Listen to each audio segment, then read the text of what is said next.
The explosion threw me backward against the wooden crates, splinters piercing my coat as flames erupted from the workshop across the courtyard. I could feel the heat against my face, smell the acrid burn of rubber and petroleum, hear the screams of workers rushing away from the inferno. Through the smoke and chaos, I saw him, a small figure in impeccable clothes despite the oil stains, running toward the fire instead of away from it, his face twisted in desperate determination.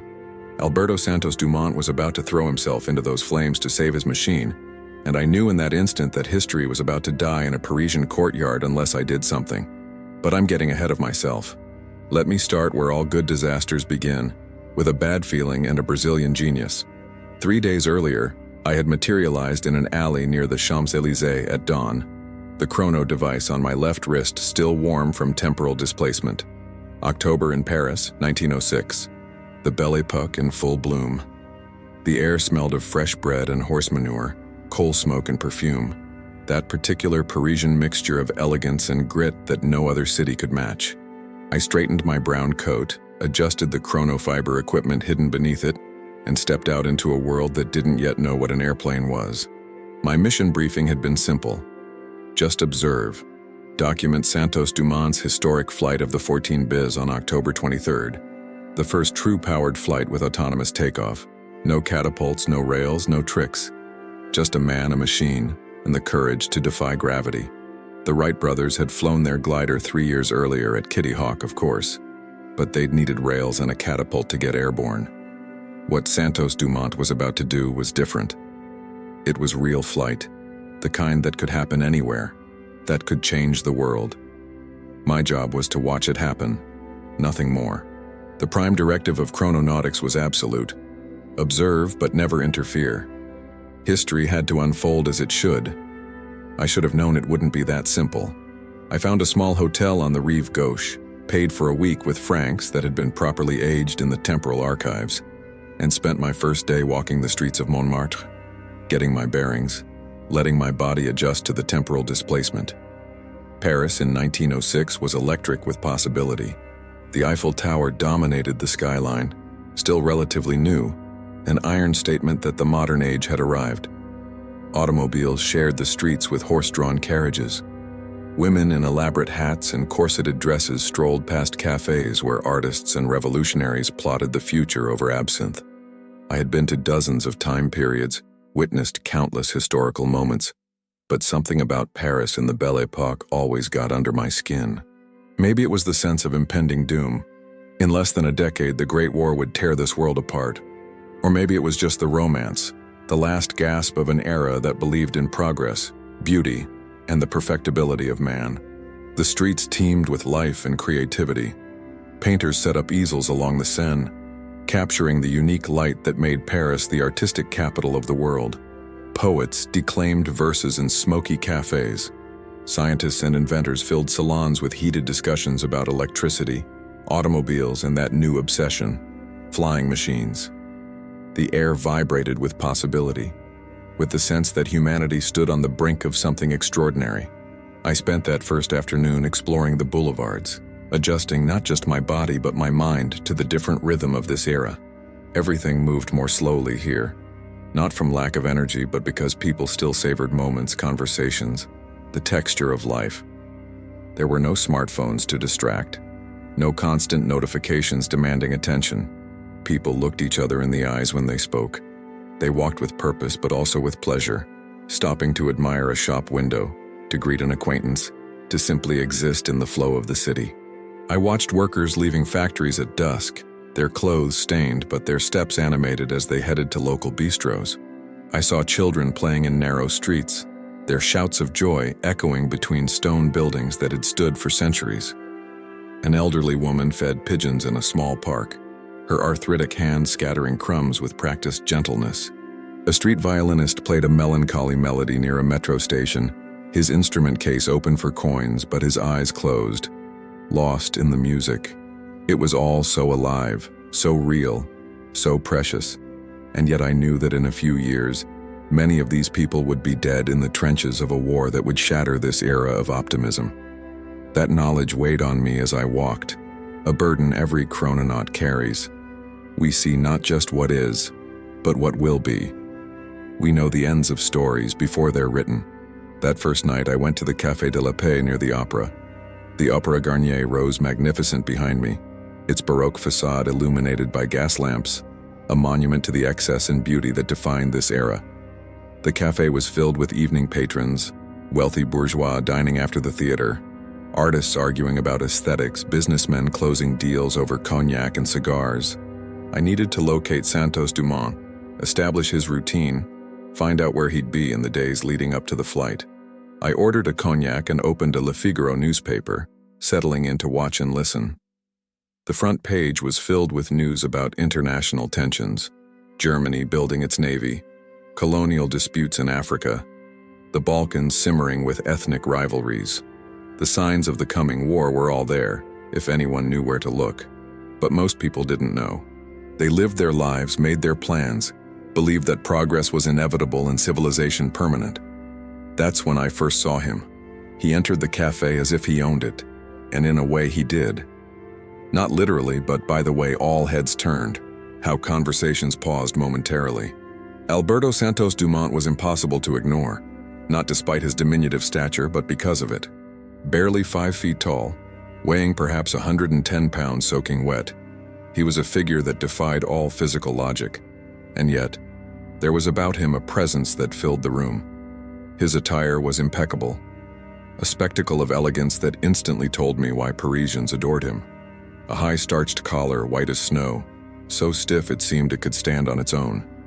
A perfectly cut suit in dark gray fabric that probably cost more than most people earned in a year. A silk vest with a subtle pattern, a tie knotted with mathematical precision. And his trousers, cut with carefully folded cuffs, a style I knew from my studies that he had popularized in Paris, and that would eventually spread around the world. But it was his hat that really sealed the look. A Panama with drooping brims that had become so associated with him that Parisians would start calling such a style à la Santos-Dumont. He wore it tilted at an exact angle that suggested both studied casualness and natural style. Even at 7 in the evening, after what must have been a full day of work in his workshop, he looked like he'd just stepped out of a fashion magazine. Not a spot of oil, not a crease out of place. No sign that this little Brazilian dandy had spent the day doing manual labor alongside mechanics. But it was his eyes that really captured attention. Dark, intense, burning with an intelligence that seemed to see through surface appearances, straight to the mechanical heart of the universe. They moved constantly, observing, evaluating, calculating. Even as he greeted acquaintances with polite smiles, I could see that his mind was elsewhere. Probably in the clouds. Probably already flying. He moved to a table near the window with surprisingly graceful steps for someone so small. There was a lightness to him, an almost bird-like quality that seemed appropriate for a man obsessed with flight. He greeted other patrons with polite but distant nods, clearly a man whose mind was elsewhere. On flying machines, presumably. On defying gravity. On rewriting the laws of human possibility. A waiter rushed to serve him. Clearly he was a known and valued customer. I watched as he ordered coffee in fluent French, but with that musical Brazilian accent that softened the hard consonants, adding an almost lyrical rhythm to each phrase. His voice was surprisingly soft, almost sweet, not the voice one would expect from someone about to change the world. When his coffee arrived in a fine porcelain cup that seemed delicate even compared to his small hands, he pulled a sketchbook from his inner pocket. The notebook was quality leather, worn but well cared for, and its pages were clearly filled with diagrams and calculations. Even here, in a social cafe, in what should be a moment of relaxation, he was working. His thin fingers, I noticed they were calloused despite his impeccable appearance, marks of real work with tools and machines, traced diagrams and equations with an expensive fountain pen. Occasionally he paused, looking out the window as if visualizing something only he could see, his eyebrows furrowed in concentration. His lips moved silently as if conversing with some invisible interlocutor. Then he'd lean back over the notebook, making adjustments to his drawings, noting numbers, correcting angles. He was completely absorbed, completely lost in his world of calculations and possibilities. Other cafe patrons occasionally glanced in his direction, some with admiration, some with amusement, some with that look of gentle condescension that people often reserve for harmless eccentrics. Le Petit Santos, I heard someone murmur. Little Santos, the adorable Brazilian dandy who plays with balloons like a child with toys. But I knew better. I had studied his history, read about his achievements. This was no dilettante eccentric playing with hobbies. This was a practical genius, a self-taught man who had revolutionized balloon flight and was about to do the same with heavier-than-air machines. This was a man who literally didn't let physical limits stop him. His short stature and light weight, which could have been disadvantages in most areas of life, had become crucial technical advantages in his work. He weighed so little that his machines needed less power to lift him, allowing designs that would be impossible for larger pilots. I should have kept my distance. Should have been content to observe from afar, document his routines, prepare to witness the historic flight without personal involvement. The prime directive was clear about this. Maintain emotional distance. Avoid personal connections that might compromise objectivity or create temporal paradoxes. But there was something about him, a loneliness perhaps, a quality of the isolated dreamer, that drew me irresistibly.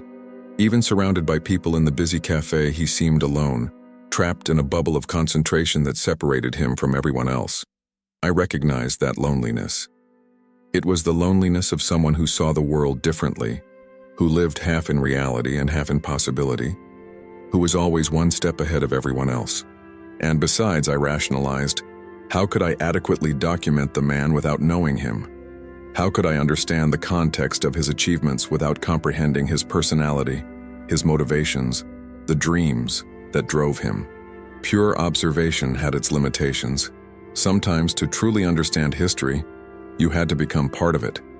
At least that's what I told myself as I finished my cognac and decided to violate protocol. I waited until he finished his coffee and began to put away his notebook with the meticulous care of someone who values each page. Then I did what Nikola Brown does best. I walked over and introduced myself. "Forgive the intrusion, Monsieur Santos-Dumont," I said in carefully perfected French from the temporal archives. "But I couldn't help noticing your drawings. I'm an engineer passing through Paris and I'm fascinated by your work in aeronautics." He looked up at me with those penetrating eyes, assessing. For a moment I thought he'd dismiss me. The briefing materials had mentioned he could be shy with strangers, especially those who approached without proper introduction. His expression was cautious, almost defensive. He was probably used to curiosity seekers, to people who saw him as entertainment rather than a serious scientist. But then something in his expression changed. Perhaps he saw genuine sincerity in my eyes. Or perhaps he was simply lonely enough to appreciate company that shared his interests. Whatever the reason, something in his posture softened, and he gestured to the empty chair across from him. "Please sit," he said, his voice maintaining that soft, sweet quality. "It's always a pleasure to meet someone who shares an interest in flying machines. There are so few who understand. Who truly understand, I mean, not just as curiosity but as serious possibility." His voice carried a slight accent, French words pronounced with Brazilian rhythm. "You said you're an engineer?" "John Brown," I lied, using my established cover identity.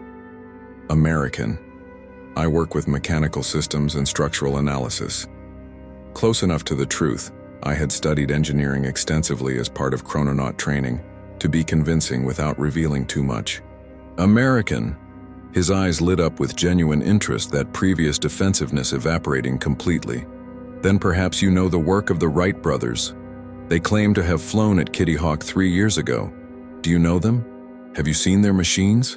There was something in his tone, not exactly contempt but careful skepticism. His posture had become slightly more tense, as if this were a subject that bothered him. I chose my words carefully, knowing I was navigating delicate territory. The rivalry between Santos-Dumont and the Wrights would become one of the great controversies of early aviation history. "I've heard of their claims," I said diplomatically, "though I understand their methods were unconventional. Launch rails, catapults, very specific conditions." "Exactly." He leaned forward with sudden enthusiasm, his shyness evaporating completely in the passion of the subject. His hands moved animatedly as he spoke, punctuating points, tracing invisible shapes in the air. "You see, This is precisely the problem. It's not true flight if you need to be launched into the air like a stone from a sling. Anything can become temporarily airborne if you throw it hard enough. He paused to take a sip of his coffee, then continued, his voice growing more passionate. True flight, real flight, must be autonomous.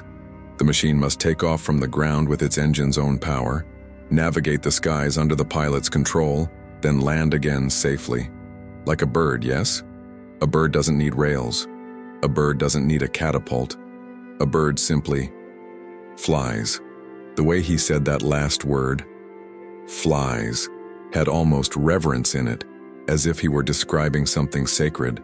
His eyes became distant for a moment, visualizing, dreaming. And you're building such a machine, I said, though I knew the answer. A smile touched his lips, proud but also nervous, the expression of someone on the brink of something monumentally important but frightening. The 14 biz? Yes, she's almost ready now. This week, if the weather permits, I'll make the attempt. Not in secret, in some remote field where no one can verify or contest the claim. But here, at Bagatelle, in the heart of Paris, before hundreds of witnesses, before the Aéro Club de France, before all of Paris, before the world. His conviction was absolutely contagious. This was a man who didn't just believe he could fly, he knew he could. And more, he wanted everyone to know, everyone to witness. There was no paranoia or secrecy, no concern about design theft or competitive espionage. Just the pure enthusiasm of a scientist about to prove a revolutionary theory, eager to share the discovery with all humanity. You've flown before, I said. It wasn't a question. I knew his history intimately. My dirigibles, yes. Number 1 through 14. He spoke of his earlier balloons with the affectionate familiarity of someone discussing old friends. I've been navigating the skies of Paris for years. I flew around the Eiffel Tower in 1901, won the Deutsch Prize. I landed in streets, had coffee at rooftop cafes. It was, wonderful, magical, but, he hesitated, searching for words. But dirigibles are, how shall I say? They float, they drift. They're captive to the wind, dependent on air currents. You can steer them, yes, to a point, but it's not true flight, it's just sailing on the wind like a sailboat. The 14 BIs will be different, heavier than air, powered, controllable, truly free. The distinction was important to him, I realized. It wasn't just about technical achievements or records, it was about a fundamental philosophy of what flight should be. True freedom, not just assisted navigation. Tell me about her, I said, leaning forward. The 14 biz. How does she work? His eyes lit up like a child's on Christmas morning. He pulled his notebook back out, turning to a page filled with detailed technical drawings. For over an hour, he talked about wing design, weight distribution, aerodynamics, controls. He spoke about his experiments, his failures, and there were many. The principles he'd discovered through methodical trial and error. The elevator surfaces in front, not behind, he explained, pointing to a diagram. Canard. We call it like a duck. This provides better pitch control, you see. And the pilot stands here in the wicker basket, between the wings. This allows me to shift my weight to help control balance. My lightweight is an advantage here, not a disadvantage. He talked about his childhood in Brazil, about his father's coffee plantations where steam engines and locomotives had fascinated him. My father owned the first railway in São Paulo, he said with obvious pride. As a boy, I spent hours watching the machines, learning how they worked. I took apart everything I could get my hands on. Clocks, engines, whatever my mother would let me touch. My father gave me Jules Verne books. He continued, his eyes distant with memory. I read about balloons and flying machines, about traveling around the world in 80 days, about journeys to the center of the earth. And I thought, why not? Why should this remain fantasy? If we can imagine it, we can build it. It's just a matter of understanding the principles of doing the work. There was in him a fascinating mixture of pragmatism and dream. He wasn't an academic theorist, not someone who learned from books and lectures. He was a builder, a maker, someone who learned by doing.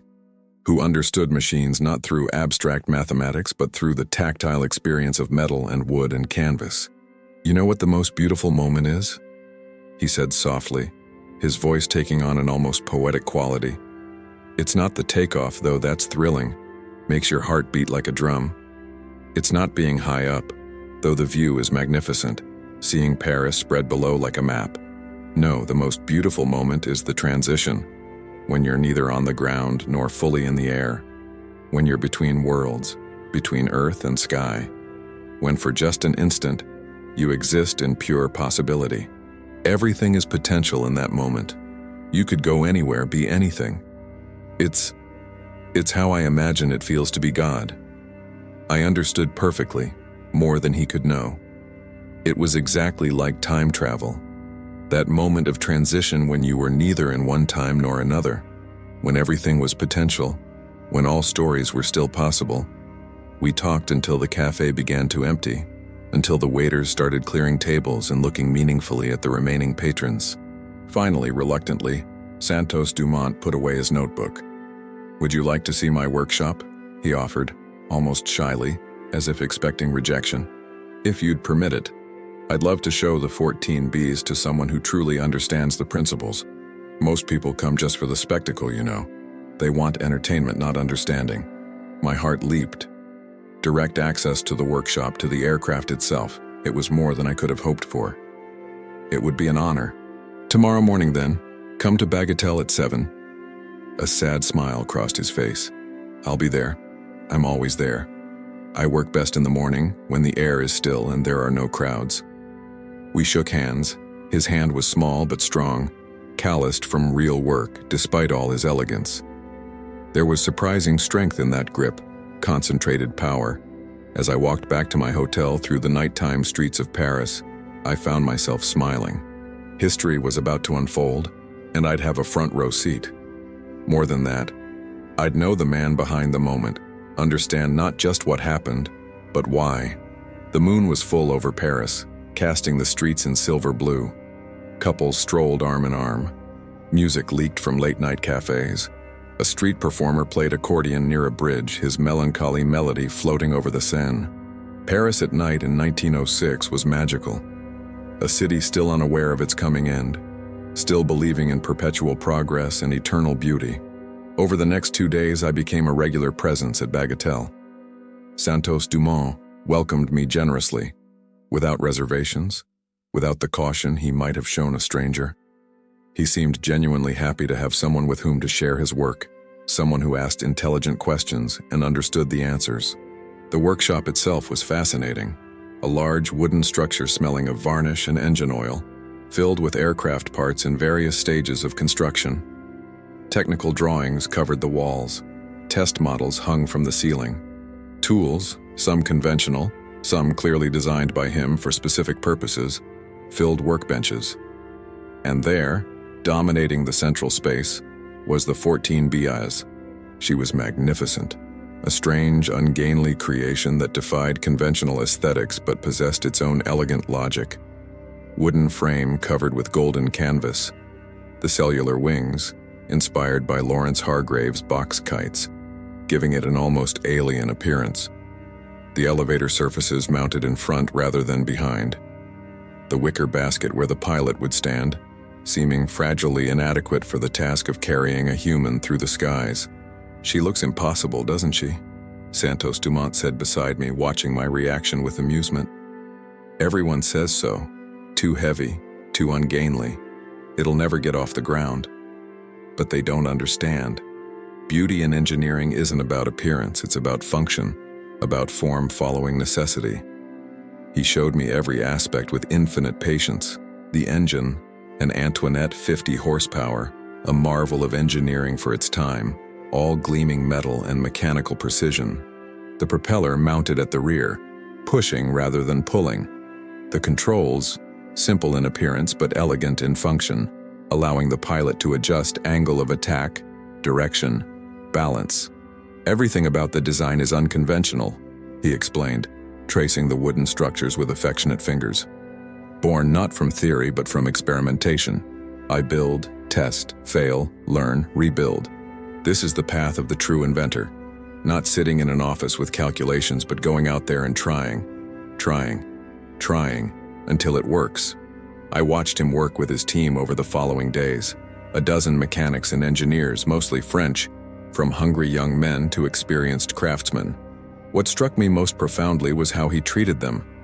There was no rigid hierarchy, no class distinction of which Paris was usually so conscious. He worked alongside them, his expensive clothes getting stained with oil despite his famous vanity about appearance.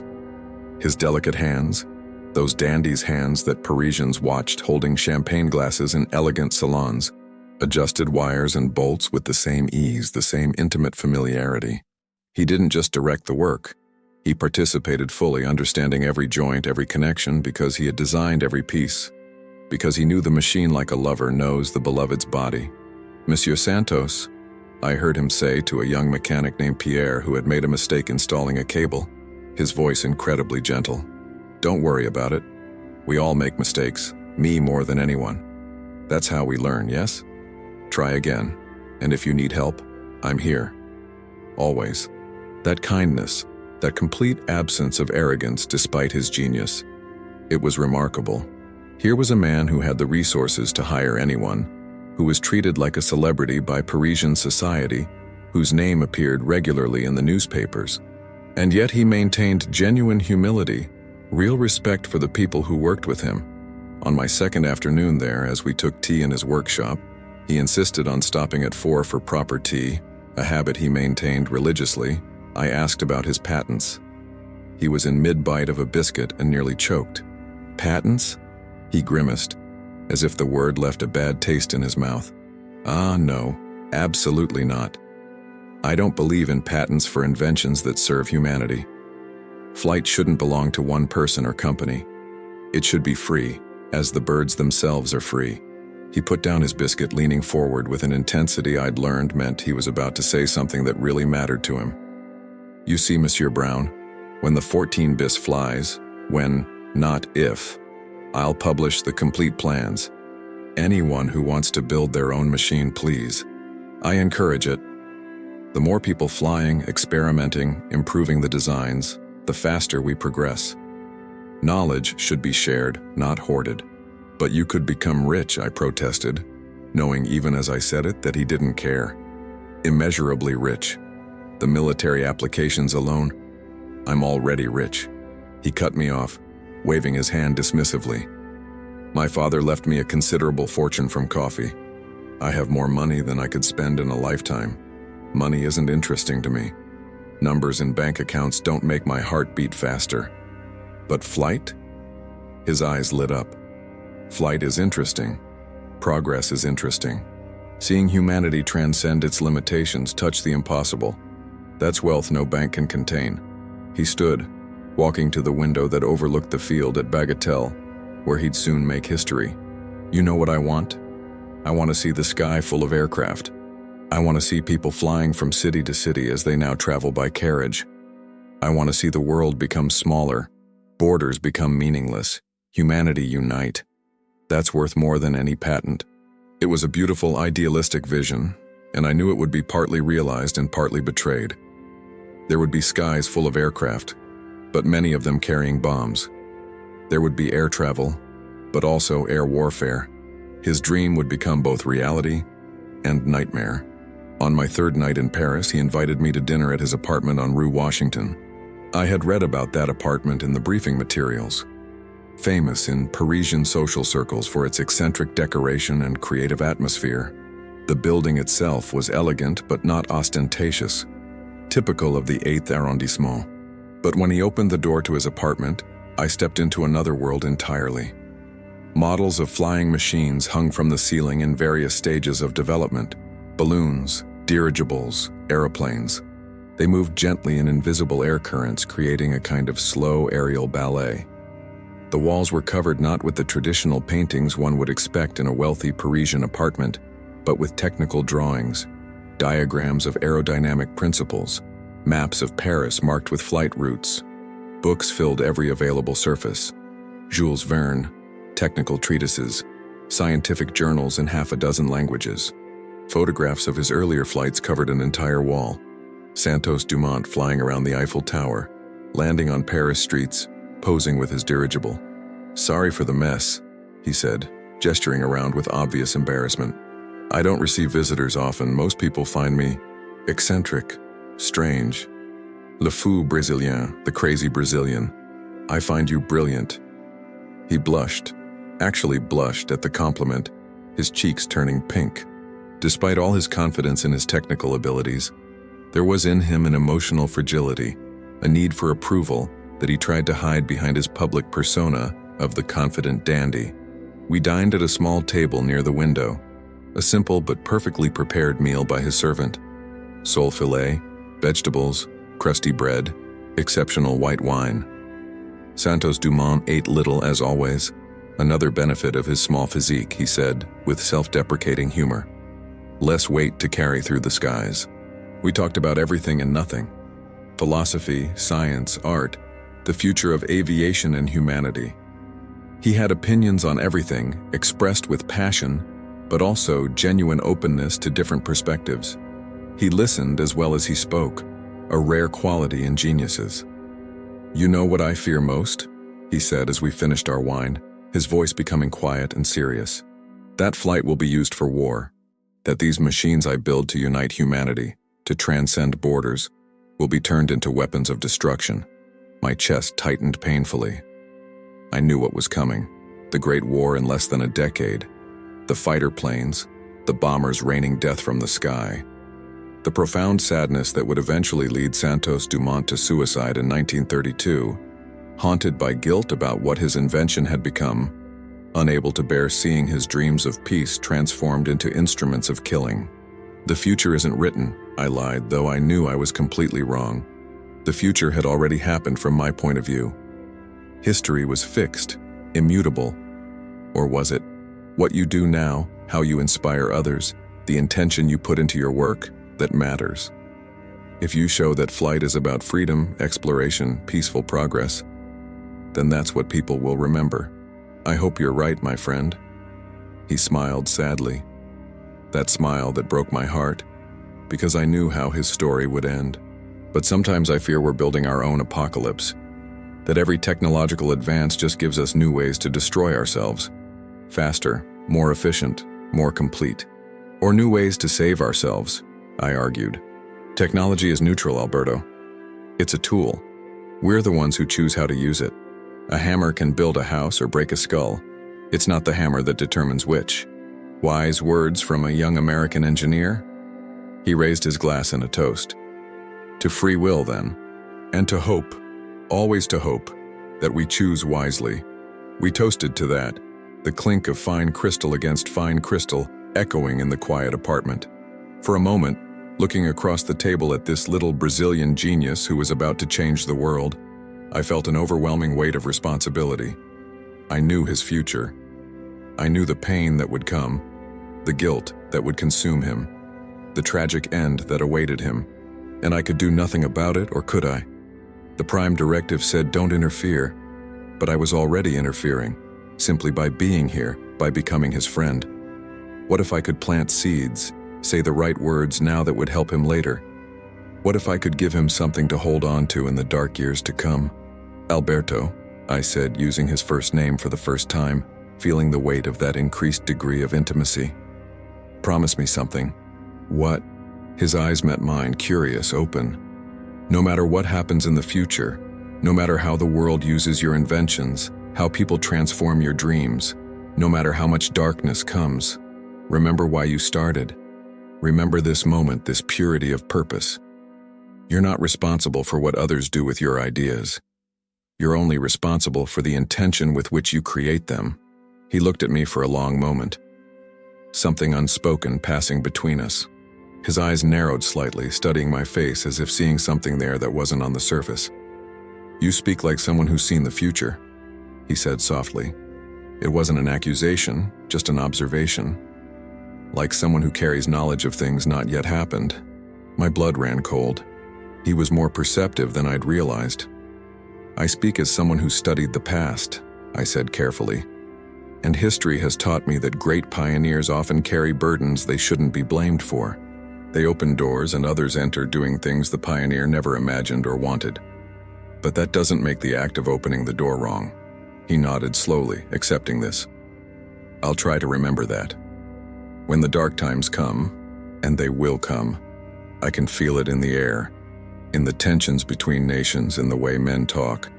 I'll try to remember that I did this for love, for dream, for that moment of transition between earth and sky, not for destruction. We talked late into the night, our friendship deepening with each shared story, each moment of mutual understanding. He told me about his loneliness, what it was like to be small in a world of big men, a foreigner in an adopted land, a genius in a society that often treated geniuses as entertainment. People applaud me, he said, invite me to dinners, want me to perform flights for their parties. But how many truly understand me? How many see more than the peculiar dandy, the little Brazilian with his funny hat and his strange machines? There was in him a loneliness I recognized in myself, the loneliness of someone who sees the world differently, who's always one step ahead of everyone else, caught between what is and what could be. When I finally left, nearly midnight, he pressed my hand with both of his, holding it in a grip that seemed reluctant to let go. Thank you, John, for your friendship, for understanding. There are so few people who truly understand. The honor is mine, Alberto. You're about to make history. I'm just happy to witness it. You're more than a witness. You're part of this now. Your faith in me, your understanding, it means more than you can imagine. He paused, then added softly, there's a ghostly quality about you, you know.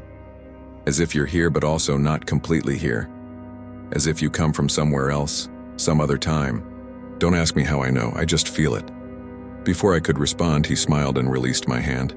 But we all have our mysteries, yes, our privacy. You don't need to explain. Just be my friend. For these next days. That's all I ask. Always, I promised, knowing it was a lie. I'd have only days, while for him it would be a memory for the rest of his life. October 22nd arrived, the day before the historic flight. Santos-Dumont had planned a final engine test, a complete check of all systems before the big attempt the next day. I arrived at Bagatelle at 6 in the morning, as we'd arranged. The workshop was already bustling with activity, mechanics preparing tools, checking lists, moving parts. Santos-Dumont was in the center of it all, his clothes impeccable as always, but his eyes showed lack of sleep. He'd clearly spent the night awake, reviewing calculations, checking and rechecking every detail. John! He saw me and waved, his expression lighting up. Perfect timing. We're doing the engine test in an hour. I want you to watch. Tell me if you notice anything unusual. Your fresh engineer's eyes might catch something that my team and I, so familiar with the machine, might have missed. I nodded, joining him as he conducted the final pre-test inspection. Every cable, every connection, every bolt was checked and rechecked. I noticed Pierre, the young mechanic, working with intense concentration on one of the elevator sections. He seemed nervous, his hands trembling slightly as he adjusted something. Something in my mind triggered an alarm, but I couldn't identify exactly what. Just a feeling, that chrononaut instinct that had saved me more than once. Alberto, I called out. That connection Pierre's working on. Can we take a second look? Santos-Dumont frowned but nodded. Of course. Pierre, let Monsieur Brown examine your work, please. Pierre paled but stepped aside. I approached, studying the cable connection to the canard structure's attachment point. It looked adequate. But something wasn't right. The tension was slightly uneven, the cable angle slightly misaligned. Was this installed recently? I asked. Yes, monsieur, Pierre answered, his voice tense. Yesterday afternoon. We replaced the old cable with a stronger one, as Monsieur Santos ordered. I looked closer, and then I saw it. The attachment point itself showed signs of microfracturing at the edges of the metal where the cable connected. It wasn't the cable that was the problem. It was the support. Alberto, look here. I pointed to the thin, almost invisible lines in the metal. This support is developing structural fatigue, probably from the previous test. The vibration, the stress. It's safe now, but under full operational load. Santos-Dumont leaned in, his eyes widening as he saw what I was pointing to. Mon Dieu, if that failed during flight, catastrophic loss of elevator control. The aircraft would dive. Absolute silence fell over the workshop. All the mechanics had stopped working, staring at us. Santos-Dumont straightened slowly, his face pale but controlled. How long to fabricate a replacement support? The chief mechanic, an older man named Marcel, rubbed his jaw. With the proper design and adequate reinforcement, 6 hours, maybe 7. We have 7 hours before the scheduled engine test, Santos-Dumont said. Make it happen. Double thickness at the stress point. Use the strongest steel we have. And I want 2 sets of eyes checking every step of the fabrication and installation. Oui, monsieur. Marcel was already gathering his crew, shouting orders. Santos-Dumont turned to me, and in his eyes I saw something that made me freeze. Not just gratitude, but a growing understanding. You saw this. How did you see this? These microfractures are almost invisible, require an extremely trained eye or prior knowledge. Before I could answer, one of the mechanics shouted from across the workshop. Monsieur Santos, the reserve fuel tank. There's a leak. We all turned. The mechanic was pointing to a small pool forming under one of the storage tanks against the workshop wall. Not the tank of the 14 bis itself, but one of the refill containers where they kept extra fuel. Isolate it! Santos-Dumont shouted, already running toward the problem. No flames, no sparks, all smokers outside now. The next half hour was controlled chaos as the team worked to contain the leak. The tank had developed a fissure, probably from being overfilled and then subjected to temperature change from the cold night. The fuel was leaking slowly but steadily. They managed to drain it into a safe container, moved it outside the workshop. Crisis averted, or so we thought. That's when my Chrononaut instinct fired again, stronger this time. Something was wrong. I looked around the workshop. The mechanics were relaxing now that the leak was controlled. Some already lighting cigarettes again despite the recent scare. Alberto, I said urgently, where exactly was that tank positioned? He pointed to the corner. Right there against that wall. Why? I walked over, my heart racing. The floor was soaked with fuel, the wood absorbing the volatile liquid. And on the other side of that wall? What's on the other side of this wall? I asked, already knowing the answer but praying I was wrong. The storage depot, Santos-Dumont answered, his brow furrowing. Where we keep flammable materials, varnish, paint, solvents. Why are you? A crack, loud and clear. From the other side of the wall, my eyes widened in horror as I understood. The fuel had leaked not just onto the workshop floor, but through cracks in the floorboards, down into the crawl space under the building. And that space connected. Everyone out! I shouted, already running toward the door. Now, get out of the workshop! Santos-Dumont stared at me for half a second, then heard it. Another crack, louder this time, followed by a soft whoosh. Fire meeting fuel vapor. His eyes widened in understanding and terror. Evacuate! He shouted to his crew. Evacuate the workshop immediately! The mechanics moved, but not fast enough. They were confused, slow to react. Some thought it was a joke, others froze in panic, and then it happened. The explosion threw me backward against the wooden crates, splinters piercing my coat as flames erupted from the depot across the courtyard. I could feel the heat against my face, smell the acrid burn of rubber and petroleum, hear the screams of workers rushing away from the inferno. The storage depot had exploded first, all those flammable materials igniting in a massive fireball that blew out the building's side wall. Flames licked at the wooden roof, spreading with terrifying speed. And the 14 bis was in the main workshop, separated from the burning depot by only a wooden wall and maybe 50 feet. Through the smoke and chaos, I saw him, a small figure in impeccable clothes despite the oil stains, running toward the fire instead of away from it. His face twisted in desperate determination. Santos-Dumont was running back into the workshop, to his machine, to years of work, to his dream, to the realization of everything he dedicated his life to achieving. He was going to die trying to save it. Alberto, no, I shouted, forcing myself to stand despite the pain in my back where the splinters had pierced. My head spun, my ears ringing from the explosion, but I had to stop him. He didn't hear. or heard and didn't care. He kept running, headed for the flames that were now licking at the shared wall between the depot and the main workshop.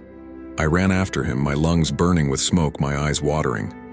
Around me, other mechanics were shouting, some trying to form a bucket line, others simply fleeing the growing inferno. I caught Santos-Dumont just as he reached the workshop door.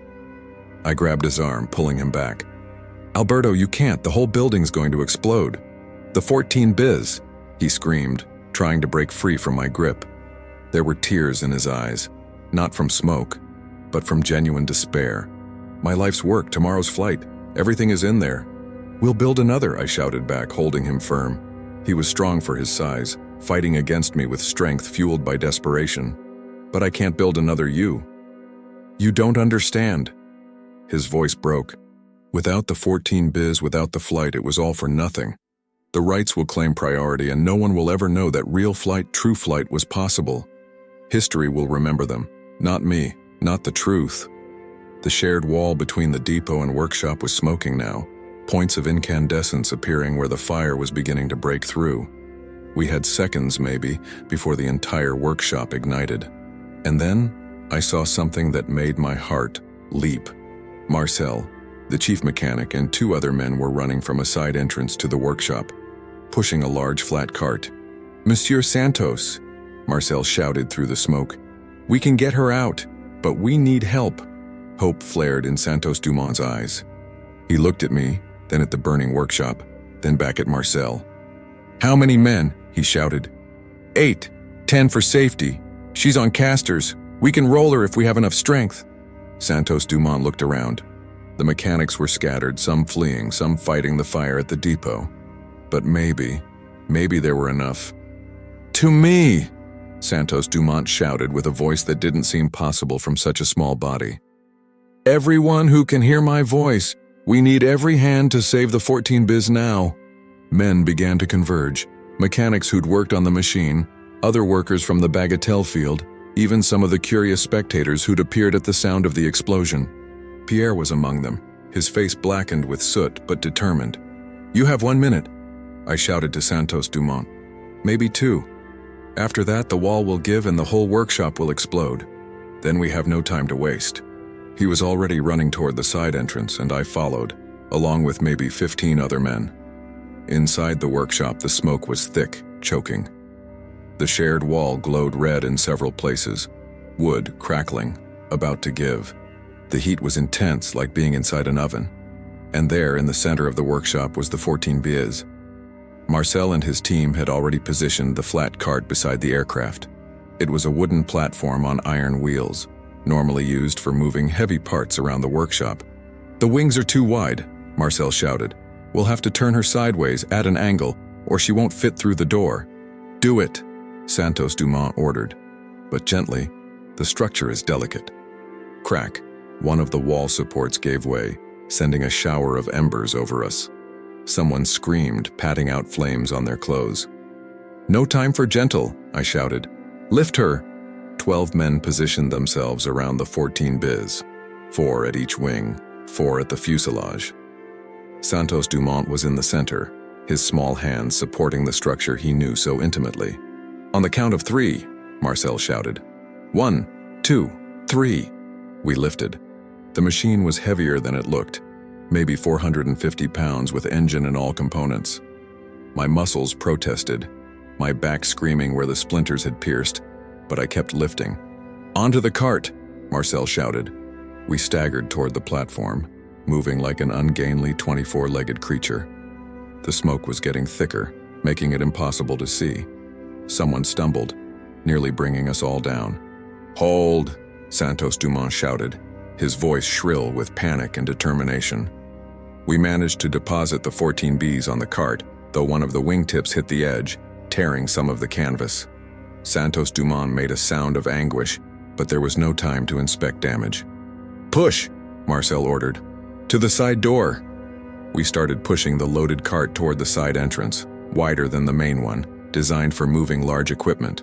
But even so, with the 14 Bs at an angle, it would be tight.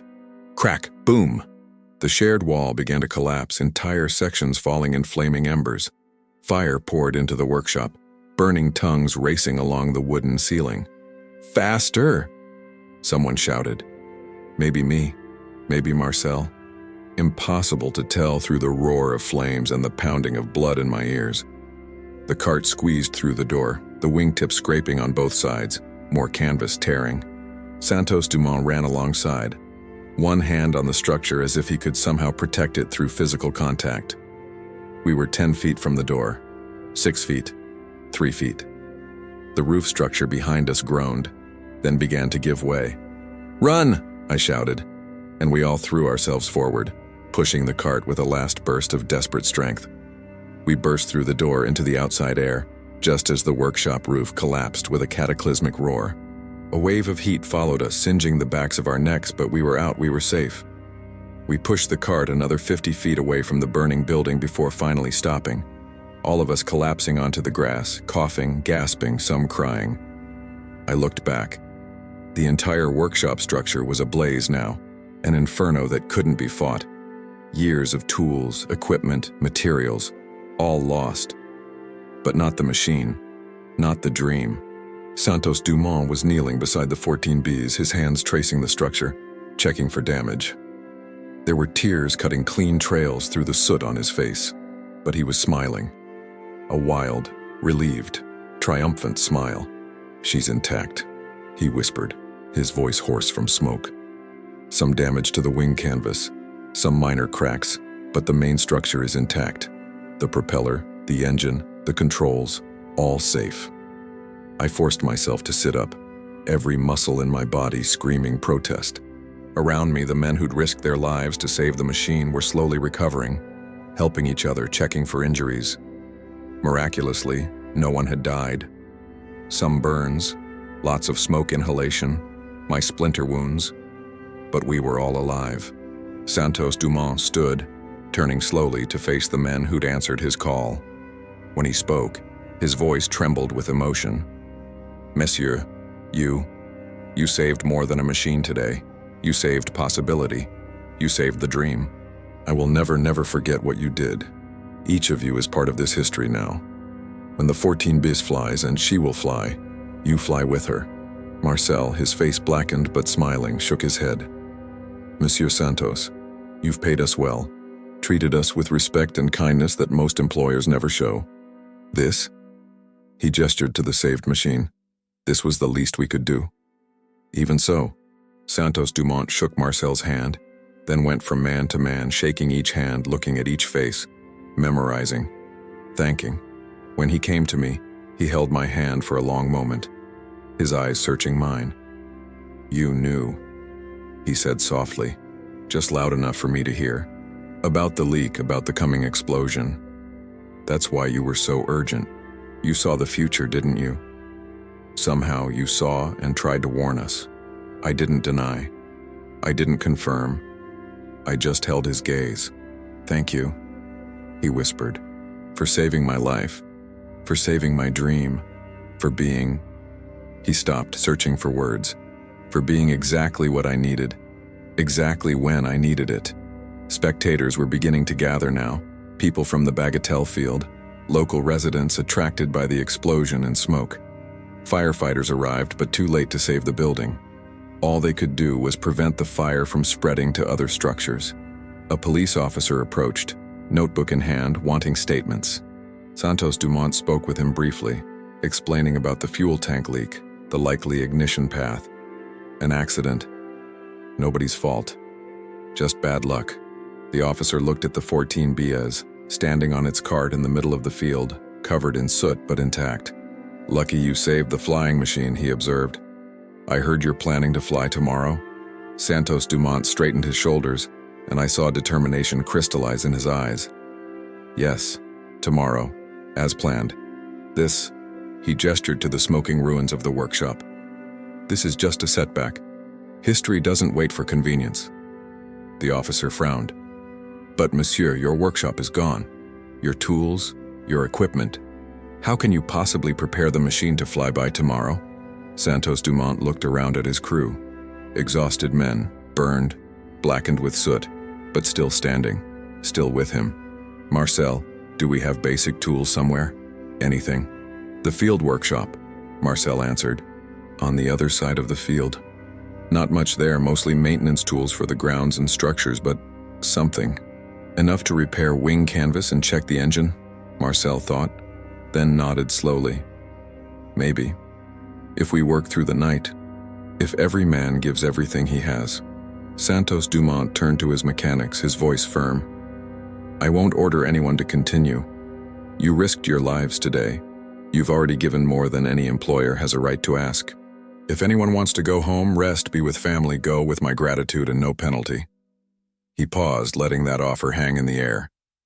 "But if you stay, if you help me prepare the 14 bis to fly tomorrow as planned, if we do this together despite this tragedy, despite all obstacles," his voice grew stronger, more passionate, "then we won't just change history, we'll prove something more fundamental. That the human spirit cannot be destroyed by setbacks. That dreams are stronger than disasters. That when we work together, when we refuse to give up, we can achieve the impossible." Silence. The men looked at each other, communicating silently. Then Pierre, the young mechanic who had been so terrified about his earlier mistake, stepped forward. "I'll stay, Monsieur Santos. You gave me a second chance when I didn't deserve it. I can give you this." One by one, the others nodded. "I'll stay." "Me too." "Of course I'll stay. You think I'm going to miss seeing this fly after nearly dying to save her? I'm with you, monsieur, to the end." Santos-Dumont blinked rapidly, clearly fighting tears. "Then let's work, my friends. We have a machine to prepare and history to make." Over the next 18 hours, I witnessed something extraordinary. Working with improvised tools in the open field workshop, under gaslight and later the pale light of the rising sun, Santos-Dumont's team performed a miracle. They patched the damaged wing canvas. They inspected every inch of the structure, looking for damage from the hasty evacuation. They checked the engine, cleaned soot from components, tested every connection and control. Santos-Dumont worked alongside them for every minute, his expensive clothes now ruined beyond repair, his face stained with soot and oil, but his eyes burning with unstoppable purpose. I helped where I could, using my engineering knowledge to verify structural integrity, to confirm that systems were safe. But mostly, I watched. I documented. I witnessed ordinary men doing extraordinary things because they believed in something greater than themselves. At 3 in the morning, while Marcel and others napped briefly, I found Santos-Dumont sitting alone near the 14 Bs, just looking at her in the starlight. I sat beside him in silence. "You know what I realized?" he said softly after a long moment. "Maybe the explosion was necessary. Not planned, not wanted, but necessary." "What do you mean?" "Because it showed me something I wouldn't have understood otherwise. That this flight, this achievement, isn't about me. It's not even about the machine. It's about what we can do together when we refuse to give up. It's about the human spirit, the stubbornness of dreams, the refusal to accept defeat." He turned to face me. The Wrights flew in secret, hiding their work, worried about patents and ownership. But this, what we're doing, is different. This is shared, open, human. "It's who you are," I said softly. "It's why you'll be remembered not just as an aviator, but as the man who gave flight to the world." He smiled, that sad and beautiful smile I'd learned to know. "I hope you're right, my friend. I hope you're right." That October 23rd arrived cold and clear, perfect weather for flying. The kind of autumn morning that Paris does best, the air crisp as crystal, the sky blue without a single cloud. I positioned myself at Bagatelle early, though early is relative when you've worked all night. Santos-Dumont's crew had managed maybe an hour of sleep between them, but adrenaline kept them alert. The 14 bis was as ready as she could be given the circumstances. Not perfect, not as she would have been with all the resources of the lost workshop, but good enough. She had to be. News of the explosion and dramatic rescue the day before had spread through Paris. When the crowd began to arrive, it was 3 times the size it would have been otherwise. Thousands of people, all wanting to see. Some because they believed in the possibility of flight, others because they expected dramatic failure after such tragedy. But they all came, and they all witnessed. The rest you know from history. Santos-Dumont climbed into the 14 bis. The engine roared to life. The machine rolled across the field, gaining speed, shaking, rattling. And then, that moment of miracle. The wheels left the grass. 200 feet. 10 to 15 feet high. Controlled, powered, autonomous, true flight. The crowd exploded in thunderous applause. People wept, strangers embraced, photographers captured the moment for eternity. And Santos-Dumont, when he climbed out of the wicker basket, wore the biggest smile I'd ever seen. Pure joy, pure validation, pure triumph over adversity. His eyes found mine through the crowd. He waved, that simple gesture containing everything: gratitude, friendship, shared knowledge of how close we'd come to losing everything. I waved back, my heart overflowing. History was made, not despite the explosion, but somehow because of it. The tragedy had revealed the true character of the man. Not just his genius, but his humanity, his kindness, his refusal to give up. In the days that followed, as Paris celebrated and the world took notice, I prepared for my departure. My mission was complete, more than complete. I had witnessed the flight, documented the events, seen the moment that would change history forever. And I had saved a life, changed the timeline, violated the Prime Directive in every way that mattered. On my last night in Paris, Santos-Dumont invited me to his apartment again. We sat among his flying models, drinking strong Brazilian coffee, talking about everything and nothing. Finally, he pulled something from a drawer, a small, perfectly crafted model of the 14Bs. "I made this during the design stages," he said, pressing it into my hands.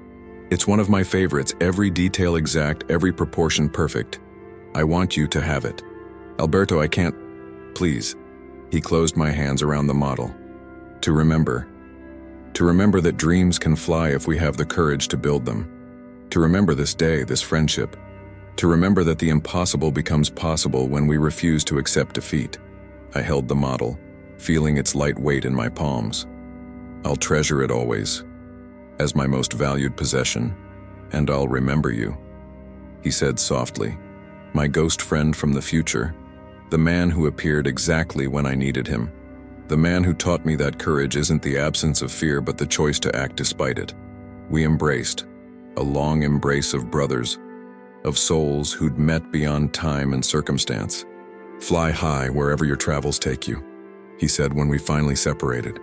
"And you remember," I replied, "no matter what comes, no matter how much darkness, you did this for love, for dream, for possibility.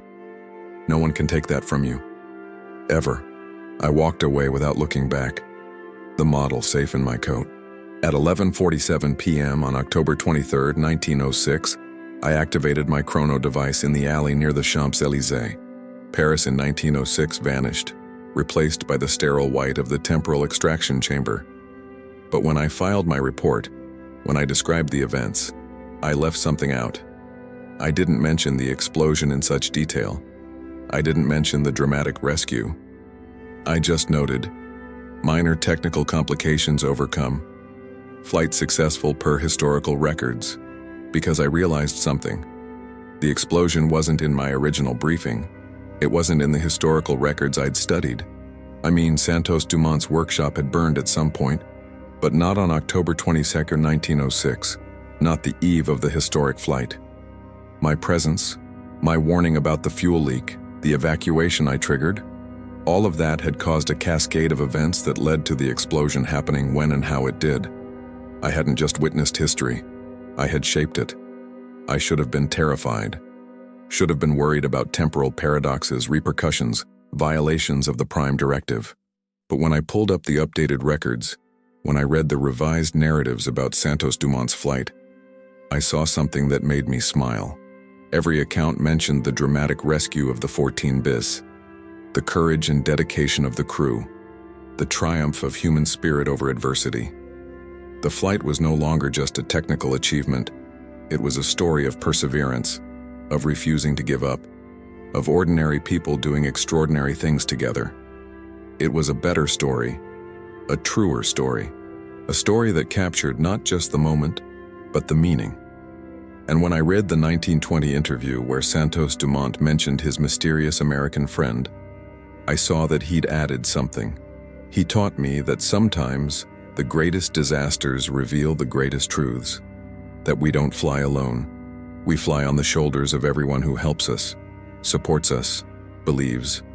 The 14 bis flew not because I was a genius, but because I had friends willing to run into fire to save a shared dream. I read those words several times, feeling tears sting my eyes. Then I picked up the model he'd given me, held it to the light, and whispered, "Thank you, Alberto, for teaching me that history isn't about perfect events unfolding perfectly. It's about imperfect humans doing their best with what they have. And sometimes, just sometimes, that's enough to change the world." 3 months later, I received clearance for my new position. No longer pure observation, but active temporal preservation, protecting moments that matter, guiding when necessary, interfering with purpose. My first mission? Berlin, 1936. A scientist whose work would change the world if he lived long enough to complete it. As I prepared for displacement, I held the model of the 14 bis one last time. "The future isn't written," I whispered, "but with courage, with friends, with refusal to give up, we can write it well." I activated the Chrono device. Reality rippled, and I went to save another life that mattered. Because that's what Alberto Santos-Dumont had taught me, that every life matters, every dream matters, every moment of courage against impossibility matters. And sometimes, just sometimes, a chrononaut with the right equipment and heart in the right place can make the difference between a tragic story and a triumphant one.